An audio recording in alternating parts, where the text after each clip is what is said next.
Hello, everyone. I'm Dr. Foojan Zeine, and this is the Inner Voice Show, part of the Evolving Mind series in the Togetherness Media. This is a show about what matters most in our life: our mind, our thoughts, our feelings, actions, relationships, and our fulfillment in this beautiful journey of life. In this show, I'll bring you the latest research about people who feel enthusiastic and cheerful. What we psychologists call positive affect are less likely to experience memory decline as they age. Good news, right? I also bring you Kim Chestney, a globally recognized innovation leader, the founder of Intuition Lab, and the author of Radical Intuition. We will be talking about ways to develop your listening to your intuition. Then I'll bring you Robert Moss, the author of Growing Big Dreams, Manifesting Your Heart's Desires Through 12 Secrets of Imagination. We will be talking about ways to connect with your inner Imagineer and become scriptwriter or director and the star of your own life movies, choosing your preferred genre and stepping into a bigger and a braver story. I love to hear from you, so connect with me through my website, foujan.com, and follow my social media and message me with your comments and topics and interests. But first, here's the tip of the week. This week has been a week of anticipation for most of us, so I began exploring how we handle the feeling of anticipation. I guess the anticipation will continue, right? Anticipation is a feeling of excitement, a longing, a yearning, a waiting eagerly for something, that's going to happen. If we project that the expected event is positive, then the excitement will ride with pleasure. If our projection is for a dangerous or a negative event, then a feeling of anxiety and fear is experienced. Anxiety is actually anticipation for some negative event to happen. We project the worst case scenario to the future, resist it happening, and then scare ourselves with all the negative consequences that might happen. I've worked with people who have anticipation for their exams, their board exams, speaking in front of others, weddings, a great party, a present for their birthday or Christmas that they're really waiting for, or any positive event that's coming up, which they're eager to make it perfect and they can shine. I have also worked with others who have anticipated their abuser to open the door to come in and harm them sexually or physically, for their loved one in their last stages of life to pass on, for a judge's verdict on their crime or any event that they know will create pain for them. As a child, waiting for a parent to find out about what they've done wrong and punish them, or getting fired or laid off, or just a work evaluation, right? I remember working with a client who was quitting smoking, and through hypnosis, she released all the anticipation she had felt every afternoon hearing the guy who molested her walking up the stairs to her room.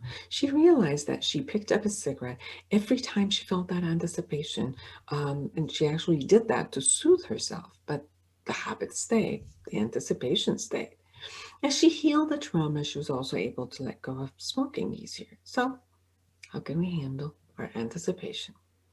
First, identify the feeling of anticipation and assess, is it toward a positive event or a negative one? If it's positive, then begin visualizing yourself in the midst of the experiencing the positivity and begin your enjoyment. Or, if you're done with that, then you may distract yourself with another event or action until the time arrives for the positive event that you were waiting for, like a nice trip or a good present, or whether you got the job or not, or any of the good stuff. If negative, then begin visualizing what might go wrong and then how you will handle it or survive it based on the skills and the strengths you have today. Do a reality check to minimize your fear and tone down your imagination to what actually could happen versus all negative possibilities that are imaginable, however unlikely to occur. If anticipating an abuse, plan for your safety, please. Get support or leaving the premise so that you can find solutions and become empowered to move to a safer environment. If you have been traumatized by events, which now the anticipation of similar events are kind of like ingrained in your psyche, please get help to heal your trauma. You don't deserve to stay with that type of anticipation and anxiety all your life. You can go to my book, Life Reset, the Awareness Integration Path to Living the Life You Want, and receive guidance through easy steps in how to handle your anticipation in pretty much all areas of your life. May you enjoy the excitement of the greatness of life and be powerful in the face of all that life brings you. Let me share with you the latest research. We may wish some memories could last a lifetime, but many physical and emotional factors can negatively impact our ability to retain information through our life. A new study published in Journal of Psychological Science found that people who feel enthusiastic and cheerful, what we psychologists call positive affect, are less likely to experience memory decline as they age. This result adds to a growing body of research on positive affect's role in healthy aging. A team of researchers analyzed data from 991 middle-aged and older U.S. adults who participated in the national study conducted at 3 times period between 1995 and 1996, 2004, 2006, and 2013 to 2014. The researchers examined the association between positive affect and memory decline, accounting for age, gender, education, depression, negative affect, and extroversion. Their findings show that memory declined with age. However, individuals with higher levels of positive affect had a less steep memory decline over the course of almost a decade. That is good news. So let's begin taking care of our attitude and making them positive. So don't go anywhere. We'll be right back with our first guest, Kim Chestney, the author of Radical Intuition.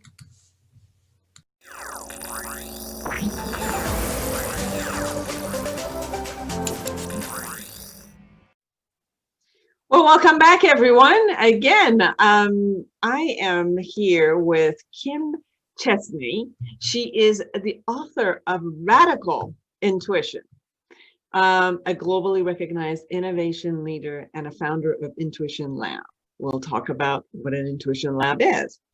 Her work has been featured or supported by leading-edge organizations, including SXSW Interactive, Carnegie Mellon University, Comcast, Hewlett-Packard, and you can definitely know more about her at kimchestney.com. Welcome to the show. Hi, thanks for having me. I'm so excited to talk with you today. Thank you. It's exciting to talk about intuition because I think that we have a lot of myths about intuition, and sometimes we hear, there's a knowing, there's something, and then we're like, well, is that my intuition? Is this just my wishes? Is this something I'm making up? Is this real? Is this not? Is this information like accurate? So I think we have a lot of confusion about what intuition is. And I know that in your book, you explain what intuition is and what's not. And you actually talk about 4 types of intuition. So share with us. All right. Well, I mean, and I love that you brought this up because one of the very first things, we deal with when we're talking about intuition is really helping people understand what it really is. Because, I love what you mentioned about, is it a feeling or is it a knowing or is it a gut reaction or is it something psychic and mystical, right? So we have all these different, conceptions about intuition. So one of my goals with this book was really to wrap it all up into one comprehensive understanding so that we can understand how all those knowings and feelings and all of the different ways that we experience intuition work together very naturally in our cognitive sensibilities. I really look at it as intuition is just the complement to our intellect in terms of information processing. It's very matter of fact. It's a natural part of our cognitive function that every single person who's ever lived and ever will live has. It's totally normal. It's just something that we haven't, I wouldn't say figured out how to use yet, but maybe we just stopped using and kind of forgot how to use, because it really is part of our natural being and the way that we live and understand and process information in the world. Definitely, I agree with you where we've lost the capacity to utilize it, because I think, when you work with children, you really get that there's something within them that has that type of a knowing. But I think we lose it because we keep questioning, and then we go in the world, and somehow we got to constantly reality check with the world. And when we reality check with the world, somehow we lose the check with ourselves. So first, let's define it, if you can. If you could say, what is it that I know that you talked about 4 types of intuition. So if you want to share what 4 types are, and then share with us, like, how can we develop that connection again that we lost?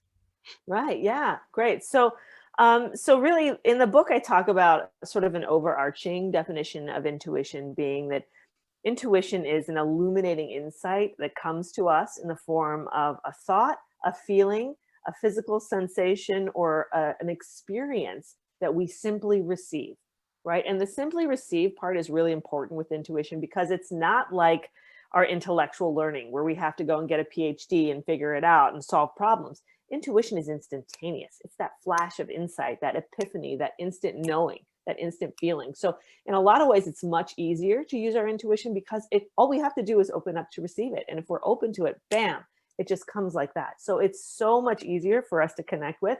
The trick is opening up to connect with it and then understanding, what it's saying, because it speaks to us differently. It's not a linear process. It doesn't use the side of our brain that processes language and understanding in a linear fashion. It communicates with us in terms of senses and feelings and metaphors and all of these different things that are aligned more with the creative side of our brain, the intuitive side of our brain. So it's learning our individual languages, each of us, that helps us to develop our intuition. And that's where these 4 sort of types of intuition come in. So there's not actually 4 different types. They're really just 4 pathways of the one overarching process of intuition that we all have. So, a lot of people have different definitions per se of intuition. One of the ones that I like is Paramahansa Yogananda says that intuition is the soul's power of knowing God. Now that is, whatever word you use for God, source, universe, the cloud of information that pervades everything, our intuition is our connection to that higher wisdom and awareness and information that our mind just can't get to. For whatever reason, our rational linear mind can't get to that level of insight. So we rely on this sort of genius, this sort of higher awareness to dip down and give us this information. So with the 4 types of intuitions, we're looking at 4 different pathways that information flows to us. So understanding these 4 pathways started really with modeling after the Jungian 4 types of cognitive functions, right? So you've probably heard of the Myers-Briggs test, and all of that sort of based on the same concept of sensory input and intellectual input and emotional input and this sort of input from the universe and our higher awareness. So thinking of it in terms of body, mind, heart, and spirit really is a simple understanding of the 4 pathways of intuition. It speaks to us through our bodies and our physical sensations. It speaks to us with our minds, with our thoughts and decisions and knowings. It speaks to us with our heart, with our feelings and the way we're moved and called to serve in the world. And then ultimately, the most profound aspect of intuition is the way that we connect with the divine, the sacred, the eternal part of our nature that's really mystical and elusive and really takes us out beyond into the mystery. There's 2 things I'm hearing from you. So from the scientific world or the neuropsychological world, many times they've explained intuitive aspect from the 4 aspects, the types that you, let's say, mediums that you talked about, that we are getting a lot of information all at the same time through all of our senses. and our cognition is not able to process everything consciously, awareingly, like we only have capacity to be aware of so many information that is being processed, but that doesn't mean that all of those are not being taken in anyway. And that intuitive voice is sometimes when all of that in the background has been taken from the world and it's there, and it's processing the way our inner world processes in a subconscious level. And then although we're doing this cognitive processing, that those are also information that shows up from our subconscious that adds to it.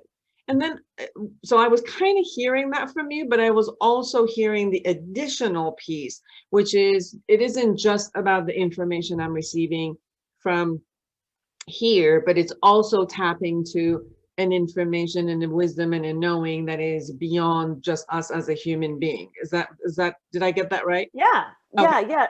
So our intuition knows everything. And that's the thing. If you think about the world in terms of data, even the way that we look at it with computers, everything in the world is a collection of information. And like the cloud, like we upload our files to the cloud, and we have this cloud that we can all access with the internet, like the cloud, or that some people call the Akashic records, if you want to look at a more spiritual side of things, all of that information and data is out there. And our intuition is just that part of our consciousness, or our super consciousness, our higher consciousness, that can access all of that stuff that's a little bit further than our mind can. Like our mind is capable of responding to everything that's around us, right? In this space and time, everything that we meet face to face. But our intuition can go beyond that. And that's why it's so valuable. And it was valuable to our ancestors who used, instincts with hunting and all of these different things, and migration and all the things that, the mind couldn't figure out. We relied on intuition to touch those places and those rhythms that were beyond our day-to-day experience. And somehow, I like that you mentioned earlier about children, because as children, we're very intuitive. We come into the world so intuitive and with brilliant, vibrant imaginations. And gradually life kind of hammers that out of us, because we're taught to believe what's real and what's logical, and that we're not so sure about the rest of that other stuff, right?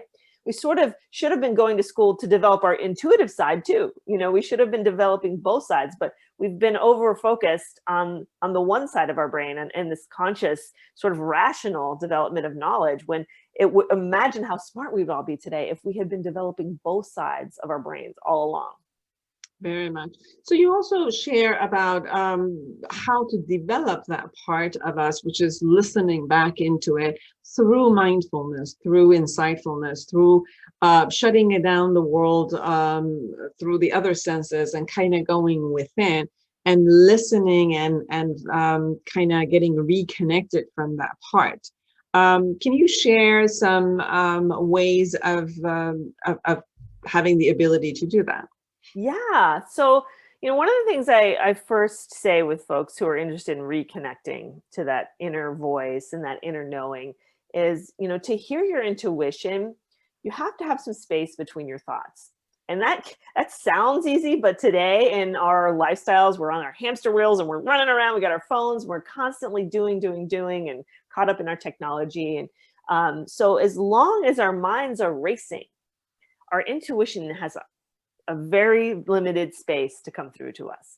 So the key, one of the very first keys in starting to become more intuitive and opening up to your intuition, is making more space between your thoughts, spending more time with yourself. You always hear about artists being so intuitive and creative people being so intuitive. And one of the reasons for that is because they spend a lot of time alone.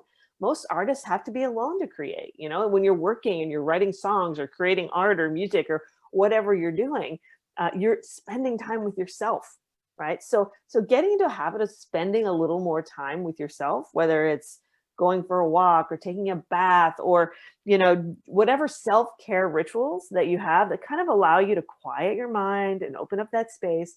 Meditation is wonderful. It's a wonderful practice, but I know it's hard for people to really take the time to do that. But even if you take a little bit of time in the morning when you're getting ready in the shower, just to clear your head and open up, these can be really fertile times where your intuition starts to kind of come in little blips and drops. And most of us have felt that. We've had that. We've been in the shower and be like, oh my gosh, I just had this idea, this really cool thing I didn't think of. Or right when you wake up in the morning, before your mind starts carrying you away, you just have this cool idea. You have the solution to a problem that you were working with. And Einstein talked a lot about that, and those sort of genius epiphanies that you get when you just let your mind get out of the way for a little bit. So it really is a practice of controlling our minds and creating a place for our minds in our life. And that's why mindfulness is so important.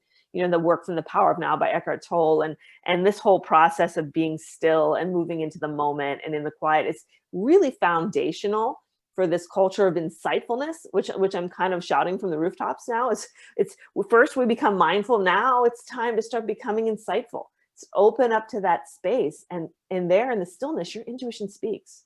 What is it going to say to you? How is it calling you to go out and serve in the world, or change your life for the better, or help other people, right? So that's where the shift is starting to happen, into going into that space and then listening to the guidance that comes from it. Is that the way you share that your approach is that your society is going through an intuitive revolution? Yes.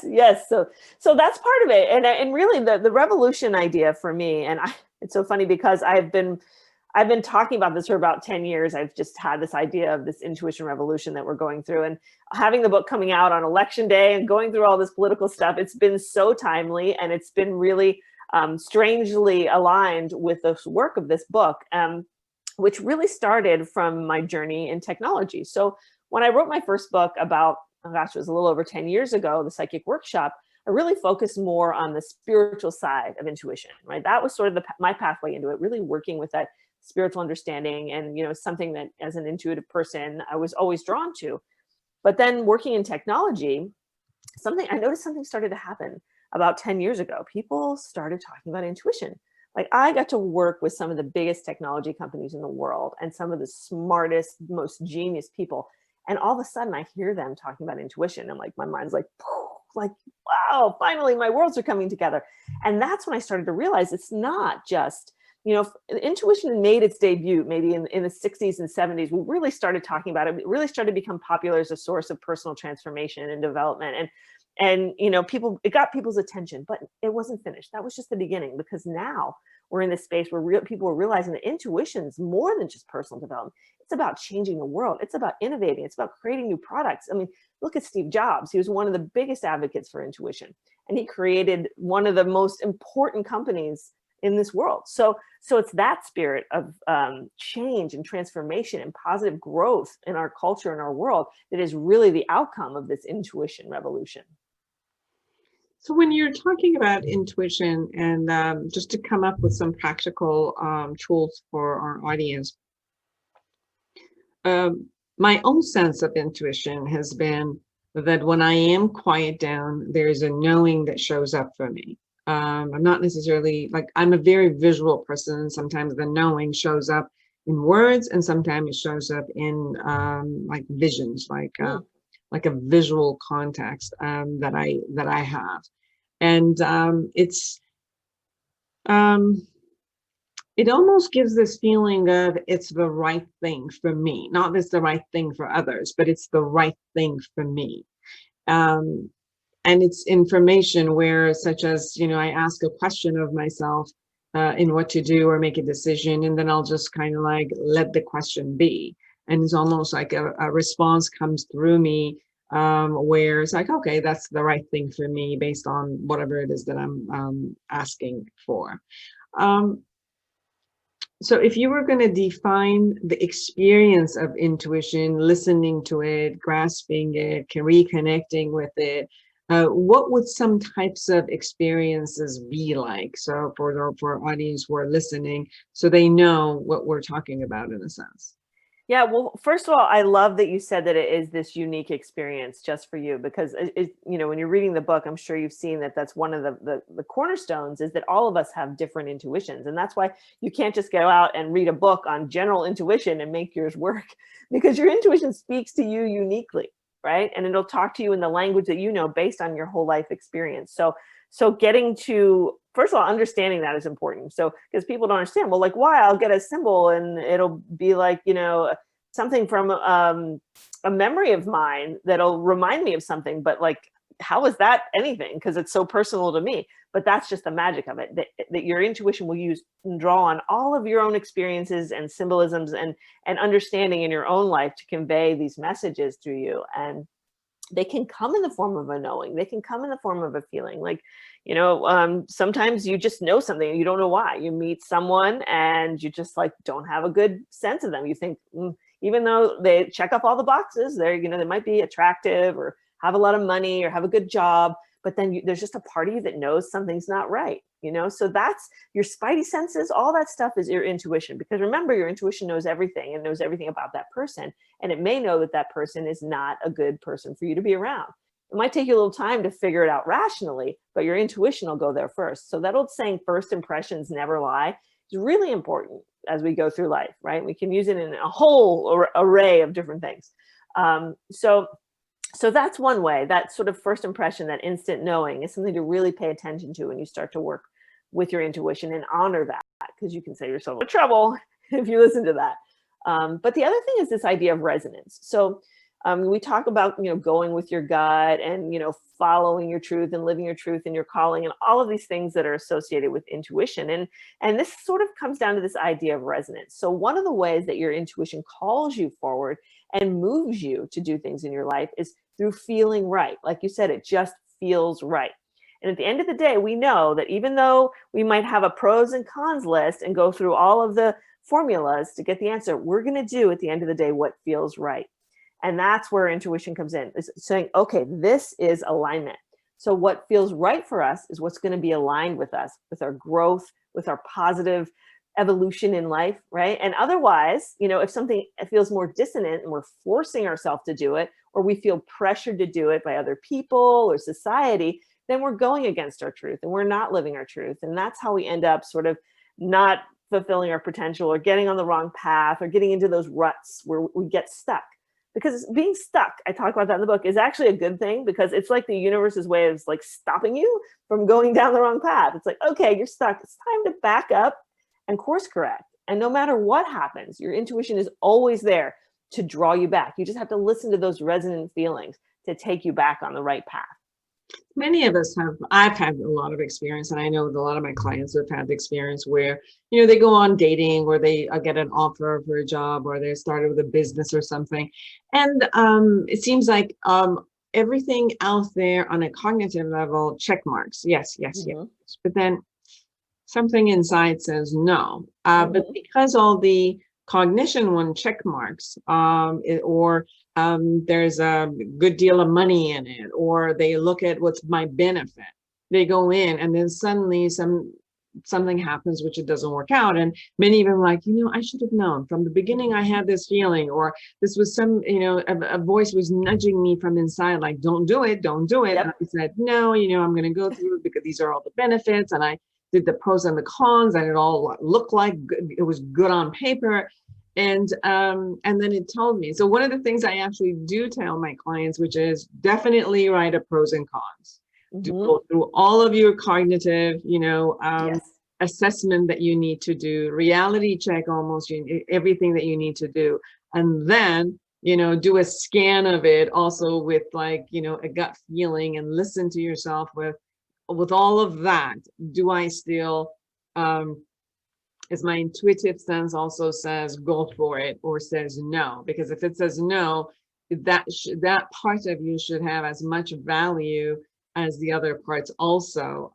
But sometimes it's more like, okay, people take that intuitive aspect and they don't do reality check. So they stay with their own cognitive, imagination. But the other part of that I also hearing from you is, in order for our imagination to work, our creativity to have a space, it's when we hear that part of us, and then allow that part of us also to grow, because the creative part of us shows up through that intuitive aspect. Was that what I also got from you? Yeah, absolutely. Creativity is one of the most powerful and tangible aspects of intuition, because creativity is when intuition actually manifests in the world.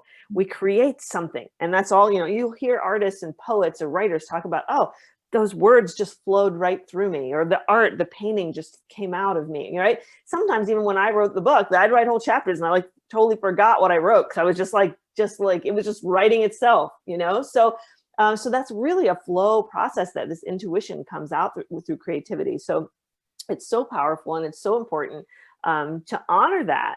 And it really is. And I also want to acknowledge what you said earlier about people who get like so caught up in their imagination that they're not grounded at all rationally. And so that's why it's so important, and I don't want anyone to think that I'm saying that intuition is better than the intellect, or the intellect is better than intuition, because I understand them as being two complementary factors, like a yin and a yang coming together to support each other.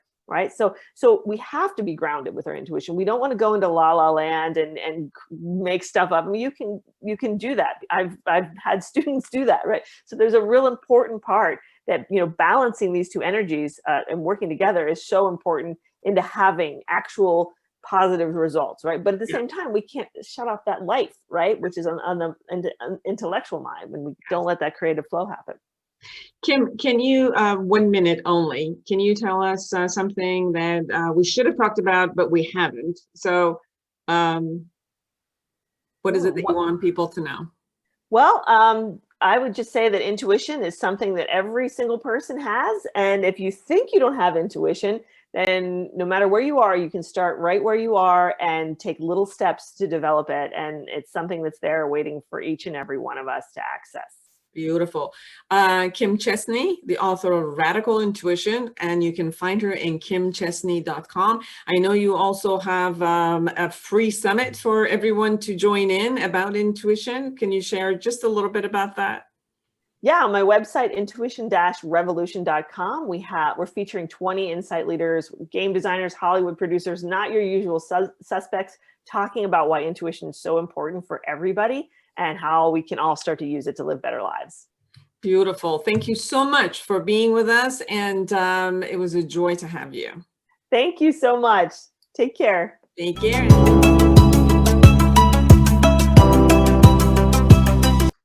Hello, I'm Dr. Foojan Zeine, and I'm a psychotherapist and a life coach.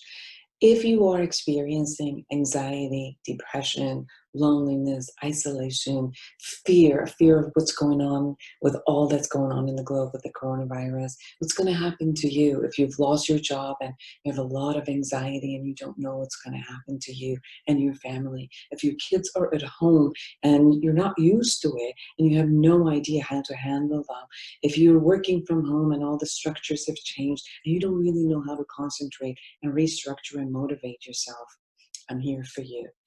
Call me and let's have online therapy for anyone who's in California and online coaching for anyone who's in the world. Go to my website, foojan.com, Foojan.com, and let me be a support to you through online therapy and coaching. I'll be looking forward to hearing from you and being a support to you.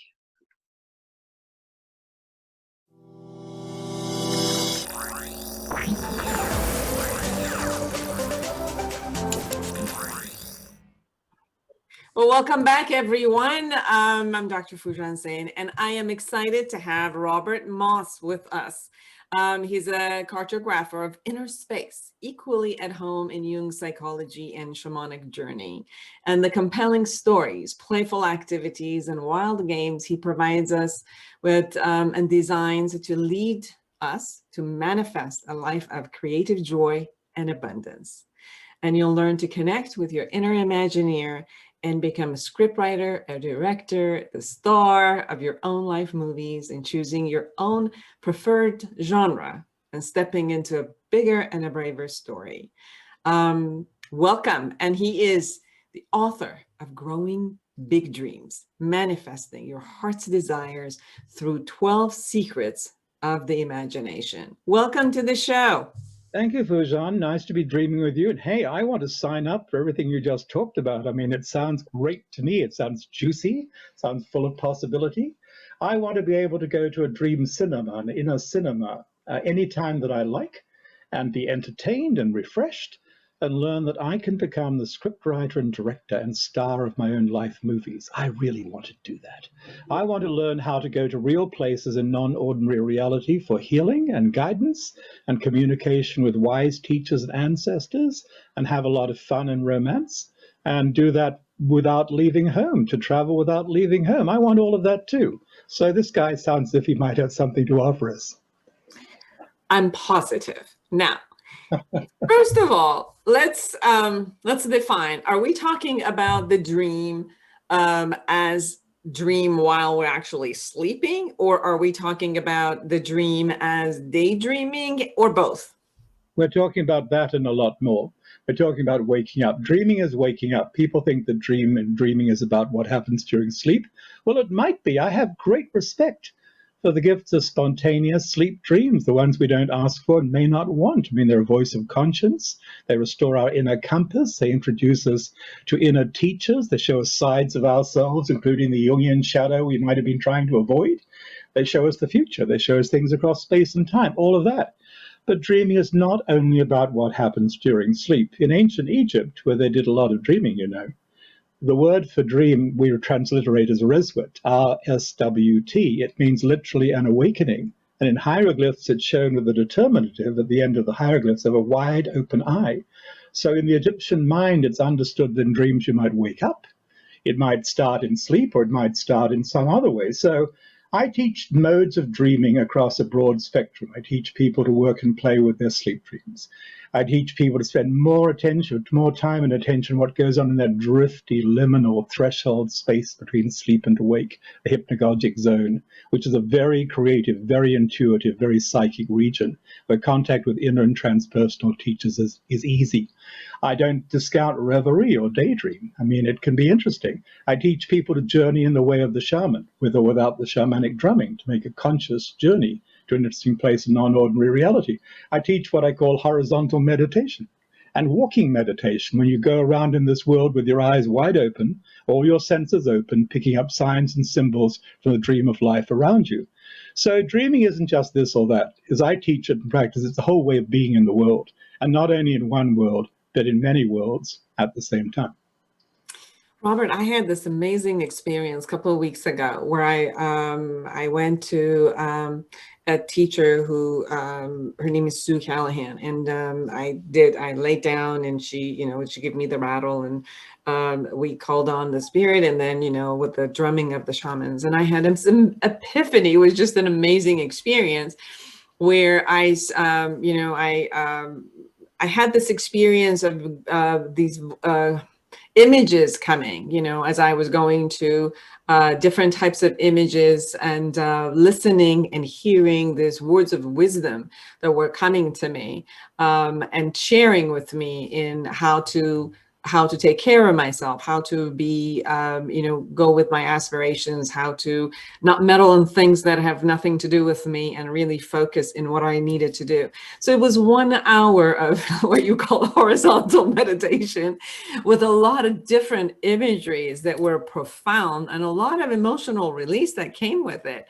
So it's an experience to have. And I know even from the Jungian psychology of dream analysis, and every single part of the dream has the messages for us that is from our subconscious to actually listen to, and guides us from the inner part moving forward, and kind of holding us to where we intend to be. The question that comes up for me as I was looking at your book also, which is more listening to this inner guides, which is us, and giving us the inner guides. Is listening to that sufficient enough to move us forward because it has all the information? Or is it for us to also come to the conscious mind and look at what is it that I want, and vision it, purposely creating that dream and moving forward? Because I think these are two different processes. Can you share a bit about that? Well, it's not either or. These are different approaches. On the first question, Rumi said it, the one who knows all is with you now closer than your jugular vein. In a sense, the life teacher, the fundamental guide, is no stranger. It is, as the Sufis say beautifully, the soul of the soul, the Gabriel of your being. It's no stranger. But it's beyond being a part of your personal subconscious, your personal unconscious. You've got to get beyond that. As Jung got beyond that, Jung didn't say that everything is a part of yourself in a narrow sense. He said you're connected. The play of the archetypes, the play of those that some call gods or spirits or angels. You're connected, and they go beyond any definition of the self that is not vast and capacious. So one of the things to know about dreams, which every society that's valued dreaming has understood, is they connect us to something more than any conception of the ordinary self. They connect us to a wiser self. They connect us to the God, goddess we can talk to. They connect us to the spirits of nature. So that's part of it. And they take us beyond our everyday attitudes, and they help us to find what the soul or the spirit wants in life, what the larger self wants in life, as opposed to this constant clamoring of the ego for a grocery list of possessions and wish fulfillment. They take us beyond all of that. However, we can be active about this. It's not just a question of being passively poised to receive and surrender. We can grow dreams, we can build visions, and we can learn to grow a vision of life's possibilities so strong and so rich and so true that it wants to take root in the world. That's one of the things that I teach people to do. But if you're going to do that, you're going to be an active Imagineer. You need to be in touch with more of yourself. You need to bring back your magical child, right? That beautiful young girl or boy who knows the magic of making things up, that might have run away in childhood because the world was cold and cruel and no one would listen and no one would protect. We need to bring back the magical child in each of us and let their joy and their laughter and their energy play in. We need to be rooted in the earth. We need to listen to the body and its wisdom. We're setting an objective. We need to check with the body and see if it believes us. And we need to check in with the higher self, the self on a higher level. If we do that, bring those forces together, educate the little mind, the little everyday mind, then we can make wonders. We can make wonders. Then we can co-create our reality in a sense that isn't just New Age fluff. Then we can begin to do the active work of imagining a better future for ourselves and others. You said something. You said you need to check with your body and see if it believes you. Can you share more about that? Well, everything is going to be reacted to by our bodies. I mean, and by the way, one of the secrets of life in terms of the imagination, the themes of my new book, is the body believes in images. So, whatever image, thought, or feeling you give your body, you're going to get a response. But if the body doesn't like your thoughts, feelings, calculations, or images, you might get a very repellent response. You might get a very rebellious response to the body. You might get indigestion. You might get other things because the body doesn't like the number you're doing on yourself from the brain and from your ordinary calculations. So I think it's very important to check that the body is in agreement. So let's say this. Let's slow down for a moment to talk about what people might want to do at this strange stage in life in these crazy times we're living in. Suppose you want to grow a dream of your life possibility, a dream in which you are fulfilling your heart's desires, let's say, fulfilling the secret wishes of your soul, which is one of the things that your dreams will show you. How do you get there? Well, you find an image of possibility. Maybe it's in your dream already. Maybe you've been somewhere really nice. Maybe you've been with your soulmate. Maybe you've been to the house you've always wanted. Maybe you're doing the work that fulfills you. Maybe you're doing the work of your soul in a community of caring people, and you've dreamed or sensed or wanted to believe something like that. You put yourself there with your mind, and you go there with all of your senses, and you begin to develop a scene around you in which you're enjoying richly the fulfillment of something you long for. And then you check with your body. Does your body believe this? How's your body doing? Is your body just exhausted? Is it want to just go away and take a nap or go and do something else altogether? Or is your body with you on this journey? Because you want your body with you. You want your body with you, and you want your soul with you, and you want your higher self with you. The old kahunas of Hawaii said the same thing. They said, the middle self, the ordinary egoic self, doesn't have a clue. It's going to lead you the wrong way.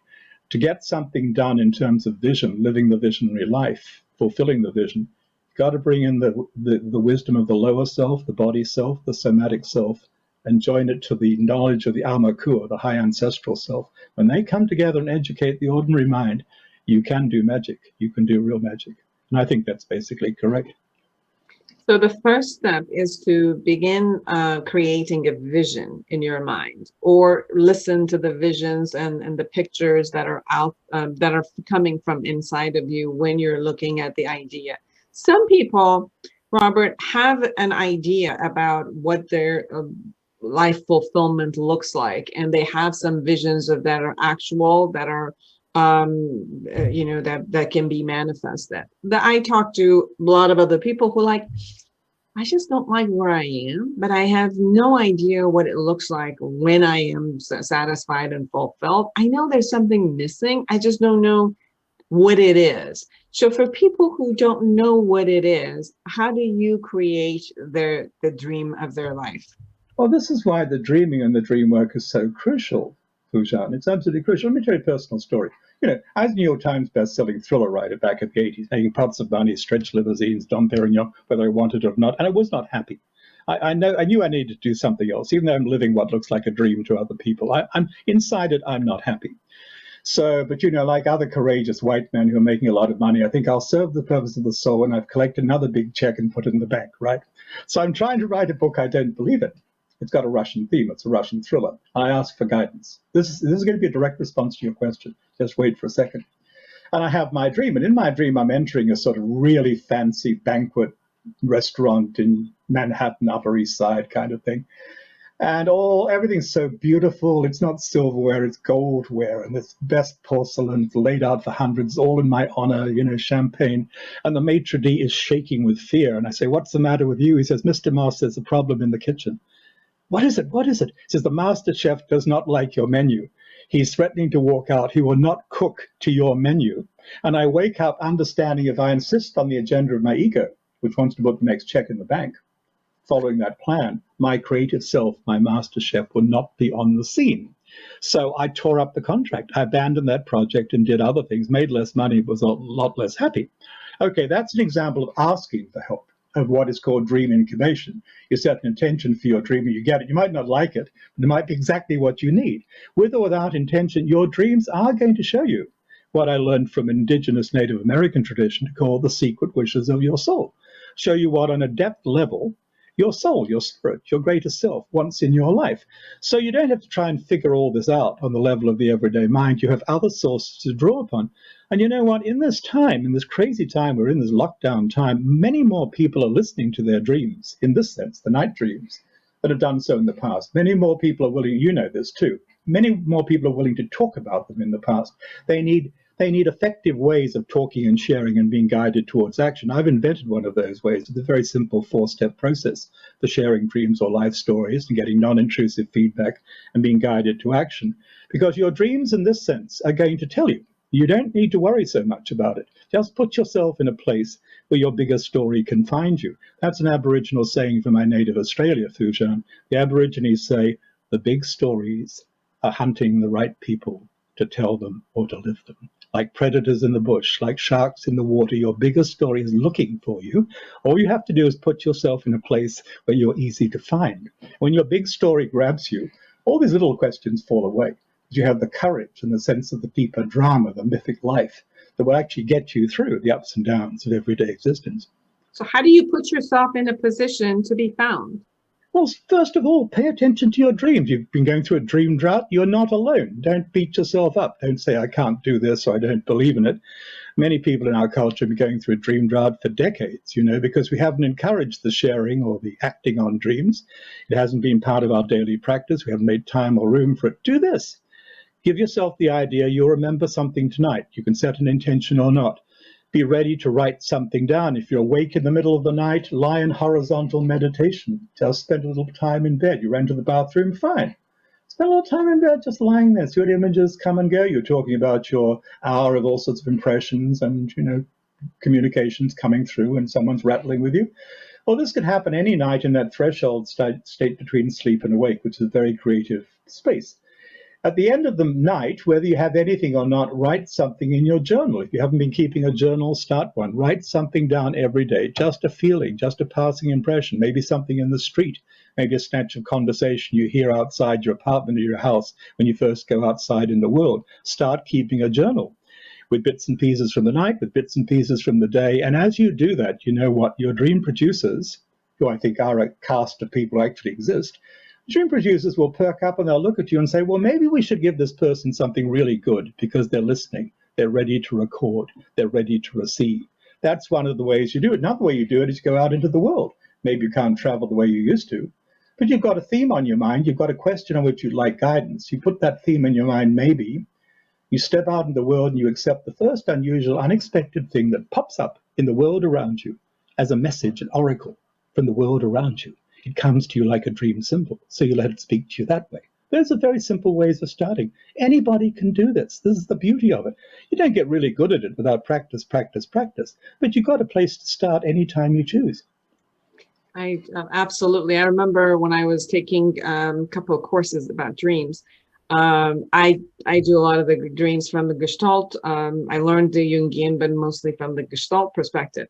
And I remember doing some of the dream work, and nothing was showing up. Like I would wake up every morning and there's nothing showed up. And then I talked to my professor and was like, can you put a pen and a paper right beside you and just wait. And then anything that shows up, even if it's one word, like you said, just wake up in the middle of the night or in the morning and just write. Even if it's one word, even if it's just a line that you're drawing, whatever it is, even if it's the shape, even if it's a feeling, just put it on. Exactly about 15 days later, it started pouring. I started doing that for 15 days, and I was like, it's not happening, and then started pouring. I remembered almost 2 to 3 dreams per night when I woke up in the morning. And it was fascinating in how, when we, like you said, when we allow this to show up and we create the space for it, then the inner part of us starts producing it and giving it to you because you're open to hearing it. Yeah, open the space and then it will come. I mean, your example is a very good teaching example, Foojan. And I'll say this further in the cause of journaling. Your journal is the most important book you will ever write. And it might be about the most important book you'll ever read. I'll put it that strongly. I've published 26 books in conventional terms so far. My journal is still the most important book I will ever write. And I go back to it. I mean, I open it at random. I see what's going on 10 years ago. And sometimes, you know what? It speaks exactly to where I am today. It gives me my personal encyclopedia of symbols. I don't need anybody else's. It's my scientific data log of experiences like precognition, seeing the future, like telepathy. Like it's also my database for understanding that maybe you and I right now, Foojan, everybody watching, is living in one of many parallel worlds. We have a parallel self over here who's doing something a little bit different. Science tells us that this is more likely than not. Many worlds hypothesis. It's very interesting to start thinking in human terms, in experiential terms, in life terms. But what it might mean for you if you've got another Foojan, another Robert, who's with a different partner doing different things. And maybe they could look in on that other life and bring something from it. These are things, again, you can test and verify and experiment with and draw upon through the art of keeping a dream journal. But the very first step is the one that you're talking about. You want to get your dreams, you want your dreams to get you, start a journal. Might start out with one word or a sketch or a shape. It will grow. In 1 minute, if there's anything we haven't shared and you really want our audience to know, what would it be? Well, there's something very huge given what we've been faced with in our lives over the last year, and it's this, when you suffer a setback in life, when things seem bad, when you suffer disappointment and the world turns against you and everybody else, look for an opportunity. What is in your way may be your way is the old Stoic principle. There's something that's holding you up, casting you down, setting you back. What is the opportunity? There's a door that's closing. What door is opening? I find it incredibly important in life to play the game, however difficult it seems to be, of asking, what is the gift in this wound? Where is the door that might be opening when this door is closing? What do I learn from this obstacle or challenge that I can apply in order to do better? I think that's very good life guidance. One of the chapters in my book, Growing Big Dreams, one of the essential lessons for life we need to apply right now. Thank you so much. Everyone, Robert Moss, Growing Big Dreams, Manifesting Your Heart's Desire through 12 Secrets of Imagination. You can find him in mossdreams.com. Thank you so much for being with us and allowing us to get to know you and get to know how to create the dreams of our life. Delight to be dreaming with you, Foojan, and for you and for everybody, may you grow big dreams and may they manifest in your life. And for all of you who are with us, listening or watching us, create an amazing life for yourself and everyone around you. And until next week, bye-bye. Hello, I'm Dr. Foojan Zeine. Do you feel stuck at home? Do you feel stuck in your life? Well, don't you wish that you could just take your hand across the nightstand and hit the life reset button? Well, I've got news for you. Here it is. Life reset. The awareness integration path to creating the life that you want. With a simple process, 12 questions, and a process to go deep inside and look at where you are, creating an awareness of the present moment, healing the past, and envisioning a future, and giving you tools in how to take care of yourself and be a whole and complete person as you go into the future. Here it is. Go to Amazon.com or Foojan.com and get your copy now. This is the time you can actually take care of yourself. You deserve it.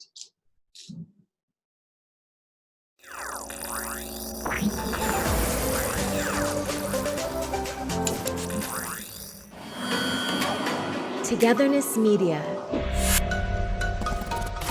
Togethernessmedia.com.